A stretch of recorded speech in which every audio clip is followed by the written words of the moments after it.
Bon, faut qu'on parle. Et aujourd'hui, nouvelle vidéo statistique. Après le parcours de Chelsea jusqu'à nous rencontrer en finale de Coupe du Monde des clubs, aujourd'hui on va s'intéresser au débat du Ballon d'Or. Oui, je sais, again. Mais là encore, il est bon de remettre dans le contexte certaines choses. Donc, dans ce fameux duel que les médias et les partisans se livrent sur l'affrontement du Ballon d'Or, entre nous, je vous le redis, j'en ai rien à foutre, mais ça fait des vidéos. Eh bien, il est bon de rappeler le palmarès d'Ousmane Dembélé, bien sûr, notre leader au PSG. Donc, là aussi, anti-sèche, parce que la liste est longue. Donc, dans le duel qui l'oppose à Lamine Yamal, pour Lamine Yamal, inutile de préciser, il y a la Liga, il y a la Coupe d'Espagne, la finale de la Ligue des Nations, et puis ça s'arrête là. Parce qu'il n'est pas meilleur buteur, il n'est pas meilleur passeur, et il n'y a pas d'autres titres à son actif. Par contre, pour notre cher Ousmane, on y va. Champion de Ligue 1, Trophée des champions, Coupe de France, Ligue des champions, finale de la Coupe du Monde des clubs, meilleur joueur de Ligue 1, meilleur buteur de Ligue 1, meilleur joueur de la Ligue des champions, demi-finale de la Ligue des Nations et au niveau de ses stats,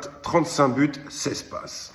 Bref, je pense donc qu'au niveau de son CV, on est tous d'accord pour dire qu'il n'y a pas de contestation possible pour que normalement ce soit Dembélé qu'il est. Donc en réalité, quand on réfléchit, quel serait le critère pour donner le Ballon d'Or à Lamine Yamal? Le fait qu'il ait fait énormément de choses et que ce soit un joueur, il est vrai, exceptionnel à 18 ans? Bah alors à ce moment-là, fallait le donner à Kylian Mbappé quand il était à Monaco ou dans ses premières années à Paris. S'il suffit juste d'être un jeune avec énormément de talent. Et j'en passe, je parle de Kylian, mais je pourrais en parler de plein d'autres. On se rappelle tous des stars qui ont émergé très très jeunes. Mais non, le Ballon d'Or, logiquement, ça doit récompenser un mec qui a accompli des choses, pas qui a du potentiel. Donc Lamine Yamal, il l'aura sûrement dans le futur. Mais encore une fois, les journalistes, les journaleux, nous ont réservé quelques surprises dans le passé. Donc tout est possible. Yamal peut le gagner. Mais si véritablement on se penche sur les résultats de cette année, il n'y a pas de débat. Donc, comme dirait DJ Snake, et Ousmane Ballon d'Or,